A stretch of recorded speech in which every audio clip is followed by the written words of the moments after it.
സിനിമകൾക്ക് ഫെസ്റ്റിവൽ സീസണുകൾ എന്നും ആഘോഷമാണ്. എന്നാൽ പൊതുവെ ഫെബ്രുവരി മാസം സിനിമകൾക്ക് അത്ര നല്ല കാലമല്ല എന്നായിരുന്നു പൊതുവെയുള്ള വിലയിരുത്തലുകൾ. എന്നാൽ അത്തരം രീതികളെ മാറ്റിമറിച്ചുകൊണ്ട് 2024 ഫെബ്രുവരിയിൽ മിന്നിത്തിളങ്ങുകയാണ് മോളിവുഡ്. ഫെബ്രുവരിയിൽ മാത്രം മോളിവുഡ് 150 കോടി രൂപയിൽ അധികം ആഗോള ബോക്സ് ഓഫീസിൽ നിന്ന് നേടിയെന്നാണ് റിപ്പോർട്ടുകൾ. അന്വേഷിപ്പിൻ, കണ്ടെത്തും, പ്രേമലു എന്നിവയാണ് ആദ്യം എത്തിയത്. പിന്നാലെ ഭ്രമയുഗവും മഞ്ഞുമൽ ബോയ്സും റിലീസായതോടെ മോളിവുഡ് അക്ഷരാർത്ഥത്തിൽ ഫെബ്രുവരിയിൽ നിറഞ്ഞാടുകയാണ്. വൻ അഭിപ്രായം നേടിയ ചിത്രങ്ങൾ 50 കോടിയും കടന്ന് കുതിക്കുകയാണ്. ടൊവിനോ തോമസ് നായകനായി എത്തിയ ചിത്രം അന്വേഷിപ്പിൻ, കണ്ടെത്തും മികച്ച പ്രതികരണം നേടി 40 കോടി ക്ലബിൽ ഇടം നേടി. നെസ്ലന്റെ പ്രേമലുവാകട്ടെ ദിവസങ്ങൾ കൊണ്ട് തന്നെ 50 കോടി ക്ലബിലെത്തിയിരിക്കുന്നു. അതേസമയം മമ്മൂട്ടിയുടെ ഭ്രമയുഗം 60 കോടിയിലേക്കുള്ള ഓട്ടത്തിലാണ്. തൊട്ടു പിന്നാലെ മഞ്ഞുമൽ ബോയ്സും 50 കോടിയിലേക്കുള്ള കുതിപ്പ് തുടരുകയാണ്. ഫെബ്രുവരി ആദ്യ വാരത്തിലെത്തിയെങ്കിലും മാസം മുഴുവനും പ്രേമലു ബോക്സ് ഓഫീസിൽ കുതിക്കുകയാണ്. നെസ്ലന്റെയും മമിതയുടെയും പ്രേമലു 60 കോടി രൂപയിൽ അധികം ഇതിനോടകം നേടിയിട്ടുണ്ട്.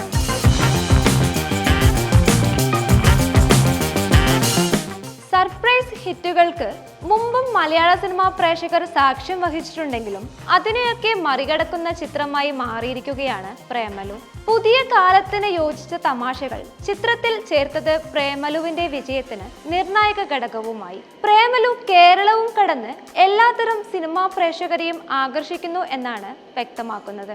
ഇന്ത്യയിലെ തന്നെ വമ്പൻ നിർമ്മാണ കമ്പനിയായ യാഷ് രാജ് ഫിലിംസ് ആണ് പ്രേമലുവിന്റെ UK-യിലെയും യൂറോപ്പിലെയും വിതരണാവകാശം സ്വന്തമാക്കിയത്. അതായത് ബോക്സ് ഓഫീസിൽ പ്രേമലുവിന് ലഭിക്കുന്ന കളക്ഷൻ മുൻനിര കമ്പനികളെയും അമ്പരിപ്പിക്കുന്നു എന്ന് ചുരുക്കം. ഹൈദരാബാദ് പശ്ചാത്തലമായി പ്രേമലുവിന്റെ കഥ പറഞ്ഞത് അന്നാട്ടിലെ പ്രേക്ഷകരെയും ആകർഷിക്കാൻ സഹായകരമായി. സംവിധായകൻ SS രാജമൗലിയുടെ മകൻ SS കാർത്തികേയാണ് പ്രേമലു തെലുങ്കിലേക്ക് എത്തിക്കുന്നത്. OTT പ്ലേയുടെ റിപ്പോർട്ട് പ്രകാരം പ്രേമലു സിനിമയുടെ തെലുങ്ക് മൊഴിമാറ്റ റൈറ്റ്സ് വൻ തുകയ്ക്ക് SS കാർത്തികേയ നേടി എന്നാണ് മനസ്സിലാക്കുന്നത്. മാർച്ച് 8-നാണ് പ്രേമലുവിന്റെ തെലുങ്ക് പതിപ്പ് റിലീസ് ചെയ്യുന്നത്.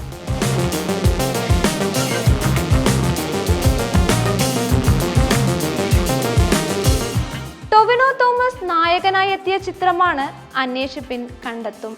പ്രേമലുവിനൊപ്പം റിലീസ് ചെയ്ത ടൊവിനോ ചിത്രം മികച്ച അഭിപ്രായം നേടിയിരുന്നു. വേറിട്ട ഒരു ഇൻവെസ്റ്റിഗേഷൻ ത്രില്ലർ ചിത്രം എന്ന വിശേഷണം അന്വേഷിപ്പിൻ, കണ്ടെത്തും നേടുകയും ചെയ്തു. ടൊവിനോയുടെ അന്വേഷിപ്പിൻ, കണ്ടെത്തും 40 കോടി ക്ലബിലെത്തി എന്നാണ് പുതിയ ബോക്സ് ഓഫീസ് റിപ്പോർട്ട്. ഭ്രമയുഗത്തിന്റെയും പ്രേമലുവിന്റെയും മഞ്ഞുമൽ ബോയ്സിന്റെയും തിയേറ്ററിലെ കുതിപ്പ് അതിജീവിച്ചാണ് അന്വേഷിപ്പിൻ, കണ്ടെത്തും ആഗോള ബോക്സ് ഓഫീസിൽ 40 കോടിയിലധികം നേടിയത്. സംവിധാനം നിർവഹിച്ചിരിക്കുന്നത് ഡാർവിൻ കുര്യാക്കോസ് ആണ്. നായകൻ ടൊവിനോ തോമസിന്റെ പ്രകടനം ചിത്രത്തിൽ വലിയ ശ്രദ്ധയാകർഷിച്ചിരുന്നു. അന്വേഷിപ്പിൻ, കണ്ടെത്തും റിയലിസ്റ്റിക് സ്വഭാവത്തിലുള്ള ചിത്രമായിരുന്നു എന്നാണ് റിപ്പോർട്ട്. തിയേറ്റർ ഓഫ് ഡ്രീംസിന്റെ ബാനറിലുള്ള ചിത്രമാണ് ടൊവിനോ തോമസ് നായക വേഷത്തിൽ എത്തിയ അന്വേഷിപ്പിൻ, കണ്ടെത്തും. തിരക്കഥ ജിനൂബി എബ്രഹാം ആണ്. ഹൈറേഞ്ചിന്റെ പശ്ചാത്തലത്തിൽ ഒരുക്കിയിരിക്കുന്ന ഒരു ചിത്രമാണ് ടൊവിനോയുടെ അന്വേഷിപ്പിൻ, കണ്ടെത്തും. സംഭവ ബഹുലങ്ങളായ നിരവധി മുഹൂർത്തങ്ങളും താരങ്ങളും അണിനിരക്കുന്ന അന്വേഷിപ്പിൻ, കണ്ടെത്തും വലിയൊരു ക്യാൻവാസിലാണ് അവതരിപ്പിച്ചിരിക്കുന്നത്.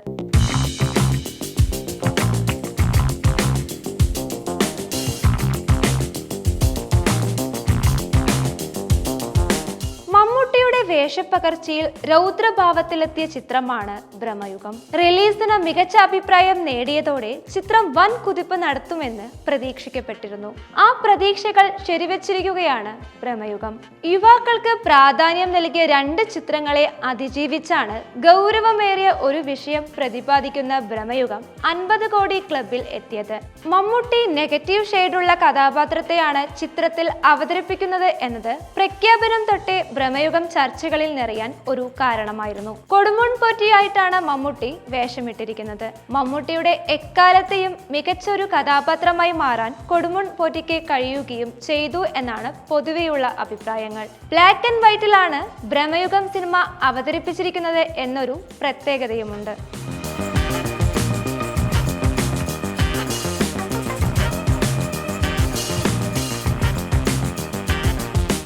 ചിത്രത്തിൻ്റെത് ഞെട്ടിപ്പിക്കുന്ന കുതിപ്പാണെന്ന് OTT പ്ലേ ആണ് കളക്ഷൻ കണക്കുകൾ പുറത്തുവിട്ട് റിപ്പോർട്ട് ചെയ്തിരിക്കുന്നത്. അതേസമയം തിങ്കളാഴ്ചയും ഗംഭീര പ്രകടനമാണ് മഞ്ഞുമൽ ബോയ്സ് നടത്തിയിരിക്കുന്നത്. ചിത്രം ആഭ്യന്തര ബോക്സ് ഓഫീസിൽ 4.25 കോടിയാണ് നേടുന്നത്. റിലീസ് ദിനത്തിൽ അല്ലാതെ ഈ വർഷം ഒരു ചിത്രം നേടുന്ന കൂടിയ കളക്ഷനാണിത്. ഇത് ഞായറാഴ്ച വീണ്ടും കൂടാം. കേരളത്തിലെ കളക്ഷന് പുറമെ അന്യഭാഷാ കളക്ഷനും കൂടിയതാണ് ചിത്രത്തെ തുണച്ചത്. ജാനമൻ എന്ന സർപ്രൈസിന് പിന്നാലെ സംവിധായകൻ ചിദംബരം മഞ്ഞുമൽ ബോയ്സുമായി എത്തിയപ്പോൾ പ്രതീക്ഷകൾ തെറ്റിയില്ലെന്നാണ് പ്രേക്ഷകരും പറയുന്നത്.